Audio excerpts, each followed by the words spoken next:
Hello everyone, রোশনাই ধারাবাহিকের আজকের পর্বে দেখবেন রোশনাইকে তনুশ্রী আর সুরঙ্গমা বলে বিয়েতে যাওয়ার জন্য রেডি হয়ে নাও। এক প্রকার জোর করেই রোশনাইকে যেতে বলে। এদিকে গরিমা জড়িয়ে ধরতে চায় আরণ্যককে, কিন্তু আরণ্যক কিছুতেই পারে না। অবশ্য তারা বিয়ের জন্য বাইরে বেরিয়ে এলে আরণ্যক রোশনাইকে দেখে বলে, তোমার না কাল পরীক্ষা, তুমি কোথায় যাচ্ছ?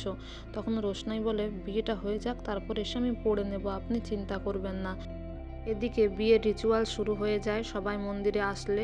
তারপরে রোশনাই বিয়েটা দেখতে থাকলে সুরঙ্গমা তনুশ্রী এসে বলে, প্রাণ ভরে বিয়েটা দেখো, আরণ্যকের পাশে তোমাকে কিছুতেই মানায় না, গরিমাই ওর জন্য যোগ্য। তখন রোশনাই বলে, কেন বলছেন এসব কথা? তাছাড়া বিয়েটা হয়ে গেলে আমিও বাঁচি, আমারও আনন্দ, তার কারণ আমাকে আর অপমান সহ্য করতে হবে না। এরপর আরণ্যক আর গরিমার মালা বদল শুরু হয়। আরণ্যক মালাটা হাতে নিয়ে রোশনাই আর তার বিয়ের কথাগুলো মনে করতে থাকে।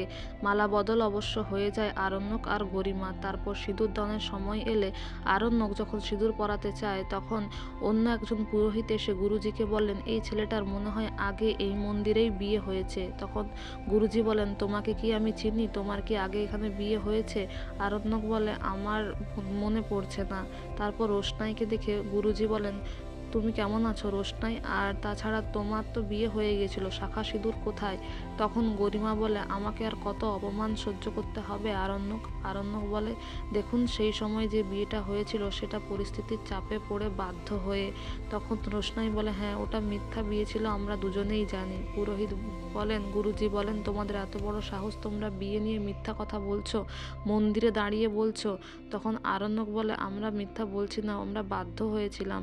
তখন সুরঙ্গমা এসে বলে, আমার মেয়ের বিয়েটা তাড়াতাড়ি দিয়ে দিন, আমাদের দেরি হয়ে যাচ্ছে। তখন পুরোহিতজি বলেন যে বিয়েটা কোনো তাড়াতাড়ি করার জিনিস নয়। অবশ্য আরণ্যক বলে, দেখুন গুরুজি, আমি যাকে ভালোবাসি সে আমার পাশে আছে, আর রোশনাই অবশ্য অন্য কাউকে ভালোবাসে। তো বন্ধুরা, এই ছিল আজকের আপডেট। এই ধরনের আরও আপডেট জানতে, আগামী আপডেট জানতে আমাদের সঙ্গে যুক্ত থাকুন। Thank you for watching the video.